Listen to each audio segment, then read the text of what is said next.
तो finding the image for point object, ये हम कैसे इसको करेंगे?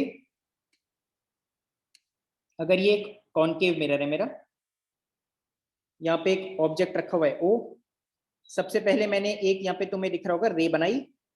ये रे तुम्हें समझ आनी चाहिए कि ये पैरेलल टू प्रिंसिपल एक्सिस है, ठीक है। अगर कोई रे प्रिंसिपल एक्सिस से पैरेलल होती है तो वो उसके बाद फोकस से पास होती है। तो ये मैंने पहली रे बना दी। एकदम इस बात को ना अच्छे से समझ लो, एकदम रट लो। कोई भी रे सबसे पहले बनाओ पैरेलल टू प्रिंसिपल एक्सिस, उसको फोकस से पास कराओ। तो ये तुम्हारी पहली रिफ्लेक्टेड रे आ गई, ठीक है। मैं लिख रहा हूं RR1, रिफ्लेक्टेड रे 1। समझे बात को? उसके बाद ये जो तुम्हारा ऑब्जेक्ट है पॉइंट ऑब्जेक्ट ओ, ये तुम सी से पास कराओ, इससे इंसिडेंट रे ये मिरर पे कहीं टकराएगी और एग्जैक्टली सेम पाथ पे वापस भी चली जाएगी।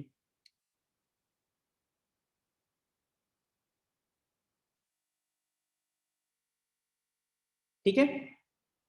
और ये दो रिफ्लेक्टेड रेज जहां पे भी इंटरसेक्ट करेंगी, वो यहां पे ओ डैश तुम्हें दिख रहा है, वहां पे हमारी इमेज बन जाएगी।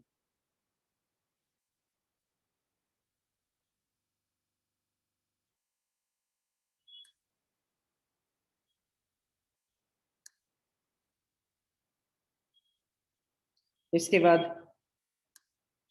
अगर मान लो कोई ऑब्जेक्ट प्रिंसिपल एक्सिस पे है, प्रिंसिपल एक्सिस अब तक तुम्हें समझ में आ गया होगा, पोल से पास होती हुई जो एक एक्सिस होती है, स्ट्रेट लाइन होती है। अब इसमें क्या दे रखा है, ऑब्जेक्ट यहाँ पे ओ दिख रहा होगा तुम्हें। मैं एक तो लाइन डायरेक्टली मतलब एक इंसिडेंट रे बना सकता हूं जो कि प्रिंसिपल एक्सिस से ही जा रही है। तो ये तो देख के ही समझ आ रहा है ये प्रिंसिपल एक्सिस से है, और ये वापस ऐसे अपना पाथ रिट्रेस कर लेगी। अब मैं तो बोल सकता हूँ, मैं बहुत टाइम से क्योंकि ये पढ़ा रहा हूँ लाइट चैप्टर, तुम लोग को भी एक्सप्लेन कर देता हूँ, तुम्हें भी समझ आ जाएगा ये क्यों रिट्रेस कर रही है अपना पाथ।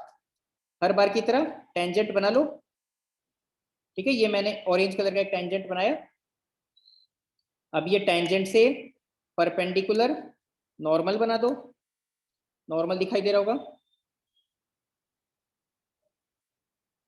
अब ये जो तुम्हारा नॉर्मल है ब्लू कलर का, तुम्हें समझ आनी चाहिए बात कि जो इंसिडेंट रे मैंने बनाई है, जो नीचे वाली रे है प्रिंसिपल एक्सिस से ही पास हो रही है, ठीक है ना। पहली ये वाली इंसिडेंट रे मैंने बनाई थी जो कि ऐसे जा रही थी, ये नॉर्मल के साथ 0 डिग्री एंगल बना रही है, तो ये वापस अपनी पाथ पे जाएगी।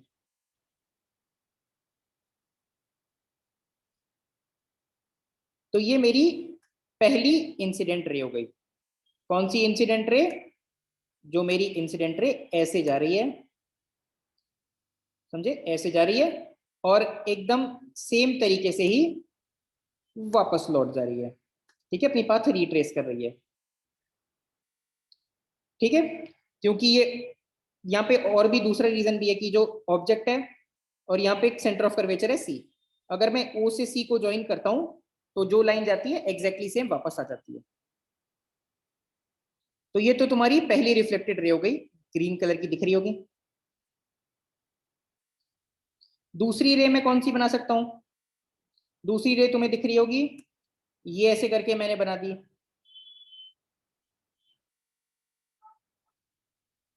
अब ये तुम्हें डॉटेड लाइन से रेड कलर का नॉर्मल दिख रहा होगा, और यहाँ पे ना ये वापस ऐसे करके तुम्हारी रिफ्लेक्टेड रे आ जाएगी, क्योंकि angle of incidence is equal to angle of reflection. तो ये तुम्हारा एंगल ऑफ इंसिडेंस है इधर, और इधर एंगल ऑफ रिफ्लेक्शन है, ये दोनों एंगल्स इक्वल होने चाहिए। तो उस प्रिंसिपल से मैंने ये रिफ्लेक्टेड रे ढूंढ ली। तो एक ये रिफ्लेक्टेड रे, दूसरी ये रिफ्लेक्टेड रे, ये देखो ओ डैश पे मीट कर रही हैं दोनों रेस। तो ओ डैश पे मेरा ऑब्जेक्ट है, ठीक है।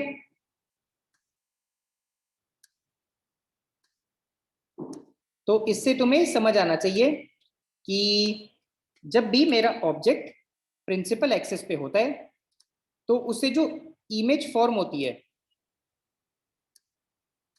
वो इमेज भी प्रिंसिपल एक्सेस पे ही रहती है।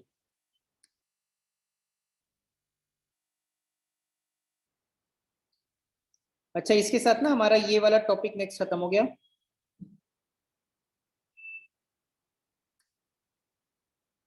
अब हम पढ़ेंगे, एक second, image of extended objects. Extended object का ये मतलब है, मैं बता देता हूं।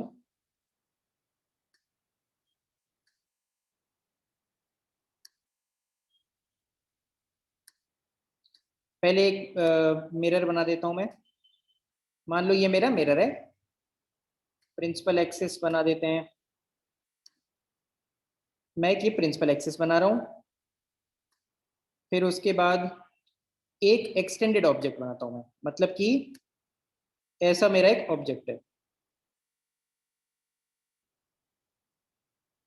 ठीक है। अब ये जो ऑब्जेक्ट है इससे मैं क्या करता हूं कि एक इंसिडेंट रे निकालूंगा मैं, सॉरी ये गलत कलर हो गया। इससे मैं क्या करूंगा कि एक इंसिडेंट रे निकालूंगा।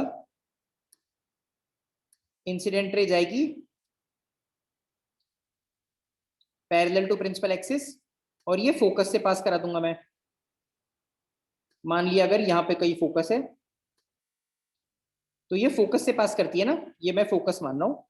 तो जो रे पैरेलल टू प्रिंसिपल एक्सिस होती है फोकस से पास करती है। उसके बाद एक मैंने यहाँ पे सेंटर ऑफ कर्वेचर ले लिया सी। तो दूसरी जो मेरी इंसिडेंट रे है उसको मैं सी से पास करा दूंगा। तो वो मुझे मालूम है कि अपना पाथ रिट्रेस कर लेती है, तो वो वापस सेम ऐसे ही जाएगी। तो तुम्हें दो रिफ्लेक्टेड रे दिखाई दे रही होंगी, एक तो येलो कलर की रिफ्लेक्टेड रे और एक ये जो नीचे आती हुई पिंक कलर की रिफ्लेक्टेड रे। ये जहां पे मीट कर रही हैं, ये इधर मीट कर रही हैं, तो जो इसका इमेज बनेगी वो ऐसे कुछ बनेगी। समझ आ रही है बात? येलो कलर का, या ये येलो थोड़ा ऑड लग रहा है, ग्रीन से ऑब्जेक्ट बनाया था तो ग्रीन से ही इमेज भी बना देते हैं। मेरी इमेज ऐसी कुछ बनेगी।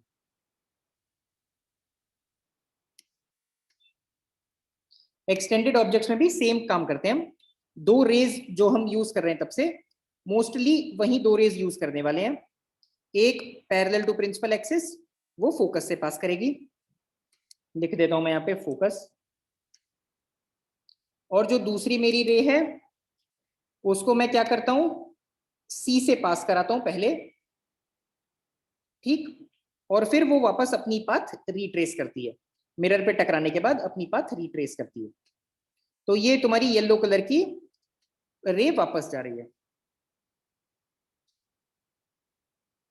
तो इस तरह से हमारा हमारी ये इमेज फॉर्म होती है। यहाँ पे तुम्हें इन्वर्टेड इमेज दिख रही होगी, मतलब प्रिंसिपल एक्सिस के ऊपर हमारा ऑब्जेक्ट है और नीचे प्रिंसिपल एक्सिस के हमारी इमेज आ रही है, ठीक है ना। ये प्रिंसिपल एक्सिस पी ए दिख रहा होगा, P A for principal axis.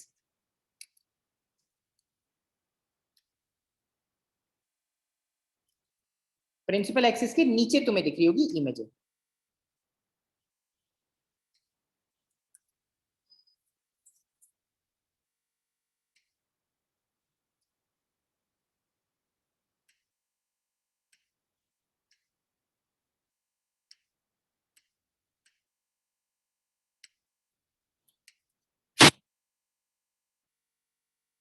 How to determine the image. हम क्या करते हैं,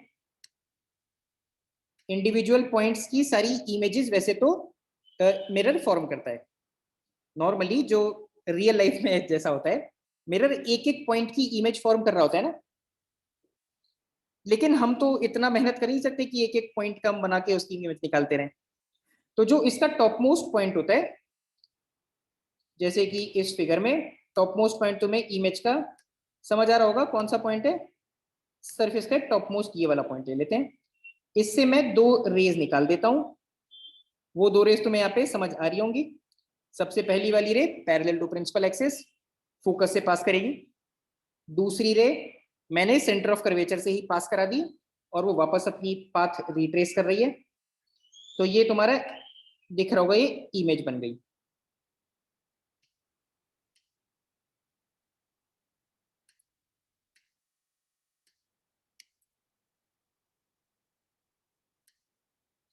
अब तुम्हारे क्वेश्चंस कैसे आएंगे इस साल? देखो इस साल तुम्हारे एमसीक्यू है, तो क्वेश्चन तुम्हें इस तरह से पूछेगा कि इमेज तुम्हारी इन्वर्टेड है या इरेक्ट है। इन्वर्टेड का मतलब होता है कि इमेज उल्टी है। मान लो तुम सामने खड़े हो, ऑब्जेक्ट हो, तुम्हारा सर नीचे आ रहा है, पैर ऊपर आ रहे हैं, तो वो इन्वर्टेड इमेज है। लेकिन जिस तरह से प्लेन मिरर में तुम्हारी इमेज आती है ना, एकदम सीधे खड़े हुए तुम दिखाई देते हो, वो इरेक्ट इमेज होती है। फिर उसके बाद तुम्हारा आ सकता है कि इमेज की लोकेशन क्या है। तो इसका क्या मतलब निकला, लोकेशन का क्या मतलब है बताता हूं मैं। लोकेशन का मतलब होता है तुम्हारी ना 6 अलग लोकेशंस डिफाइन होती हैं।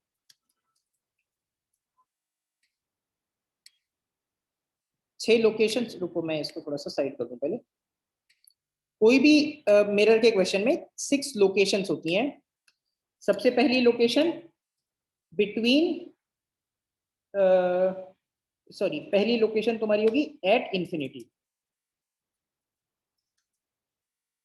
दूसरी तुम्हारी लोकेशन होगी बिटवीन इंफिनिटी एंड सी। अच्छा, एट इंफिनिटी का क्या मतलब बहुत ही दूर से कोई इमेज, कोई भी ऑब्जेक्ट है बहुत दूर, एट इंफिनिटी है। ठीक है, for example sun. Sun infinity पे होता है ना, उसको तुम एक मिरर लेके उसकी सन की इमेज बना सकते हो, तो वो सन इंफिनिटी पे, इनफाइनाइट डिस्टेंस पे। दूसरा बिटवीन इंफिनिटी एंड सी, जैसे कि यहाँ पे तुम्हें दिख रहा होगा बिटवीन इंफिनिटी एंड सी। यहाँ पे जो ऑब्जेक्ट है ना इस क्वेश्चन में ए बी, वो बिटवीन इंफिनिटी एंड सी है। तीसरा क्या होता है हमारा, एट सी। ऑब्जेक्ट सी के ऊपर है, सेंटर ऑफ कर्वेचर के ऊपर रखा हुआ है।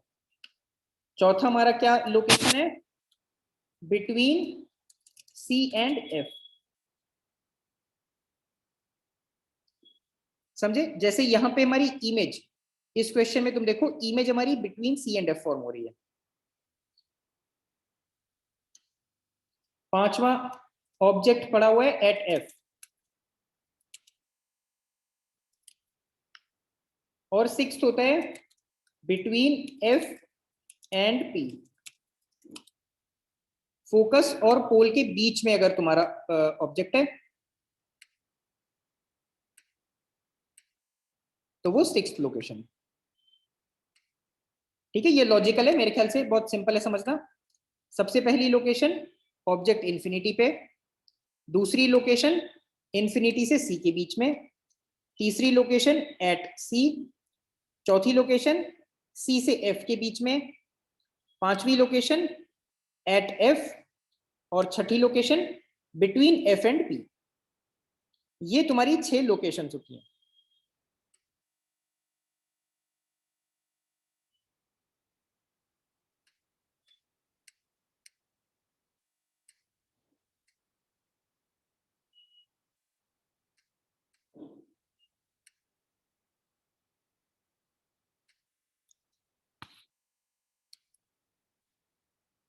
तो लोकेशन में तुम्हें ये बताना होगा विच ऑफ द फॉलोइंग,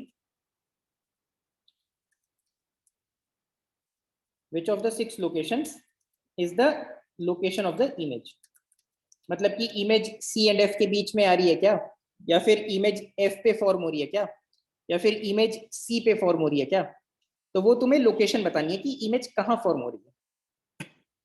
जैसे कि अगर इस क्वेश्चन की बात करूं तो तुम लिखोगे लोकेशन ऑफ द इमेजेस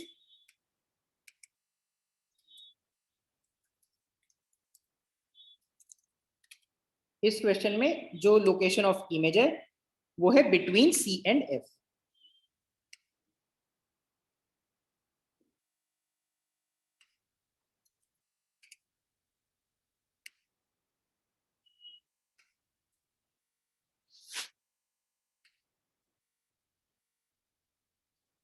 फिर एक तीसरा होता है कि क्या इमेज मैग्नीफाइड है या डिमिनिश्ड है। मैग्नीफाइड का मतलब कि इमेज मतलब ऑब्जेक्ट जितना बड़ा था, अगर ऑब्जेक्ट इतना बड़ा है और इमेज इतनी बड़ी आ गई, ठीक है ना, ऑब्जेक्ट इतना बड़ा है अगर और इमेज इतनी बड़ी आ जाए, मतलब कि इमेज बड़ी हो रही है, बड़ी दिख रही है इमेज, तो इमेज मैग्नीफाइड हुई। लेकिन ऑब्जेक्ट इतना बड़ा है और इमेज इतनी सी दिख रही है, तो वो डिमिनिश्ड इमेज है। ये तो सिंपल इंग्लिश वर्ड है, मैग्नीफाइड मतलब बड़ा हो जाना, डिमिनिश्ड मतलब छोटा हो जाना। तो मैग्नीफाइड और डिमिनिश्ड का अलग फिर है, तुम्हें मेंशन करना होगा इमेज इज डिमिनिश्ड या फिर इमेज इज मैग्नीफाइड।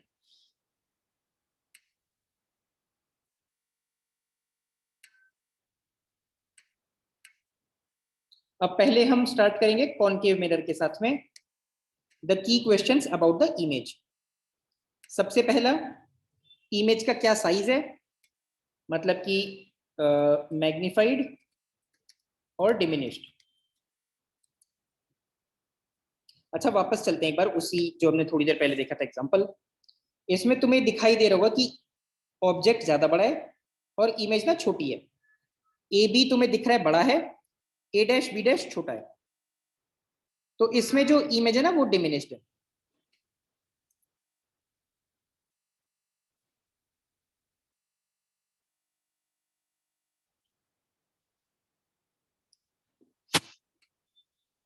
आगे बढ़ते हैं।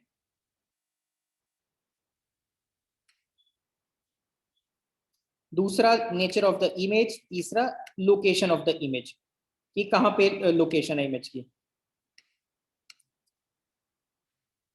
और ये तीनों चीजें डिपेंड करती हैं कि मिरर से कितनी दूर मैं अपने ऑब्जेक्ट को रख रहा हूं।